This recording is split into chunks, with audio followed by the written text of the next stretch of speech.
Hello and welcome to Newsbreak. I'm your host, Nick Steffens. Coming up, Washington baseball was dealt a tough loss against Central Lee, but first, today's top stories.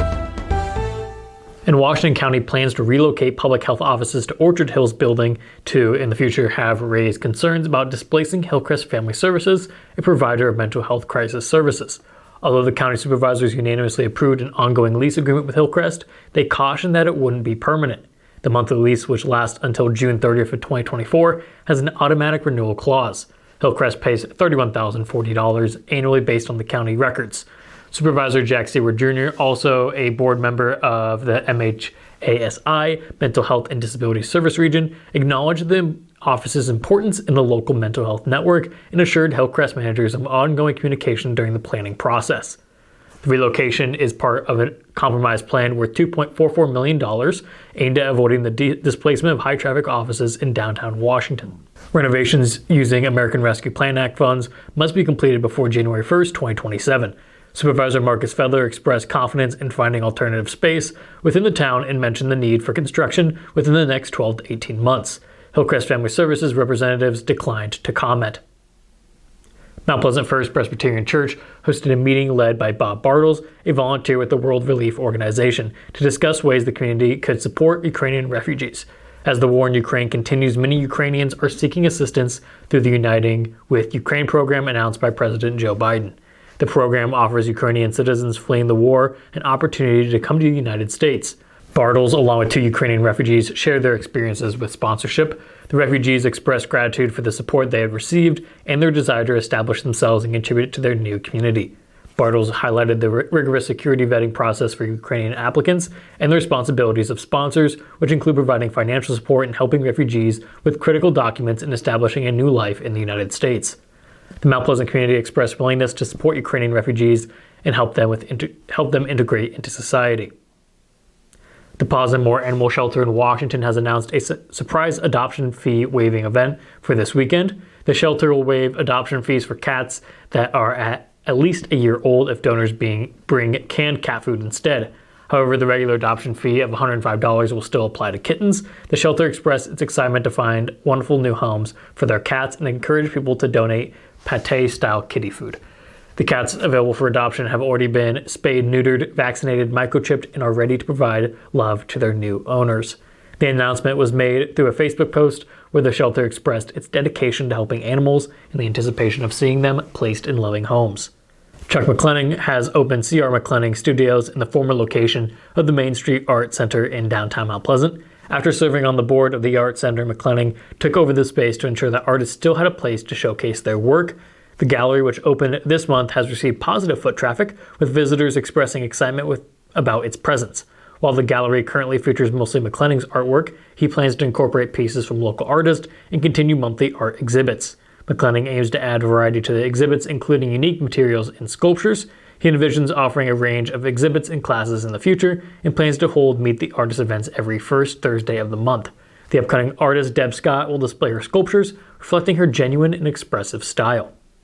We're going to take a quick break, and when we come back, we'll take a look at the weather and sports.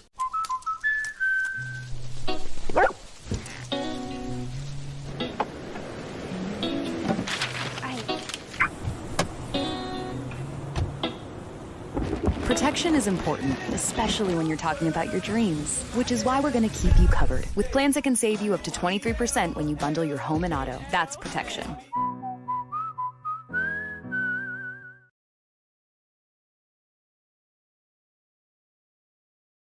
Bring the kids and share the memories from steam engines, antique cars and trucks, tractors, gas engines, and horses. Maybe your memories are of great food from the North Village to the Log Village, or learning how to square dance over at the Dance Barn. This is the place where memories are made. Make plans now to enjoy the history of the past at the 2023 Midwest Old Threshers Reunion, August 31st through September 4th in Mount Pleasant. Visit oldthreshers.com for more details.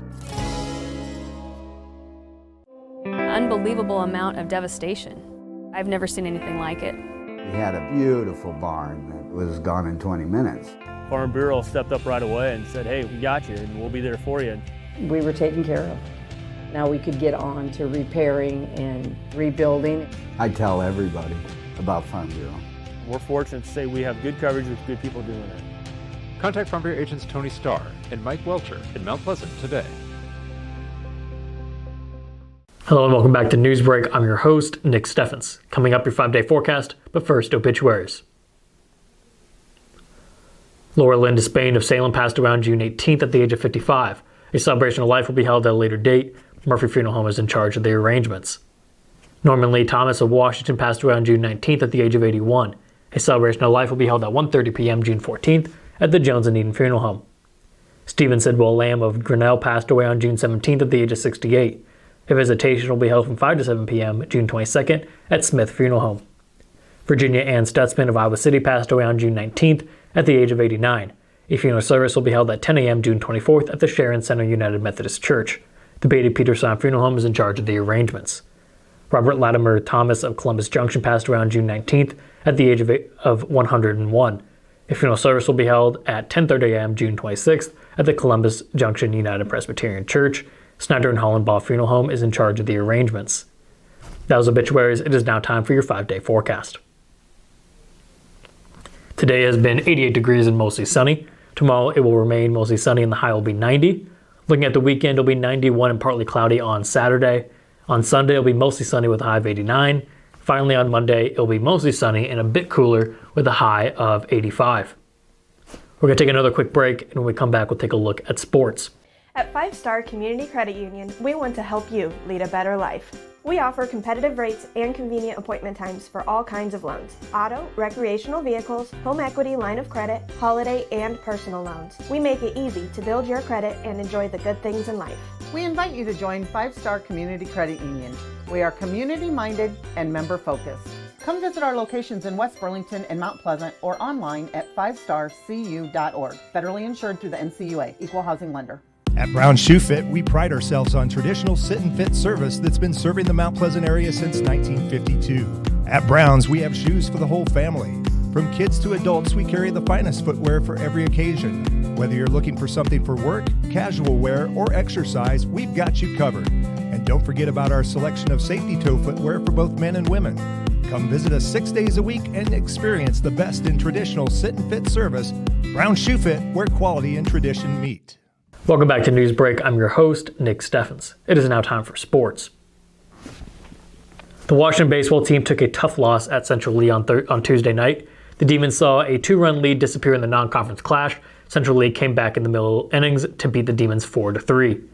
Washington led 1-0 after a run in the second inning, but the Hawks tied it up in the bottom of the third. The Demons scored 2 in the fourth and had a short-lived 3-1 advantage. Central Lee buckled down and scored 1 run in the bottom of the fourth and 2 in the bottom of the fifth. Washington could never get another run across the plate.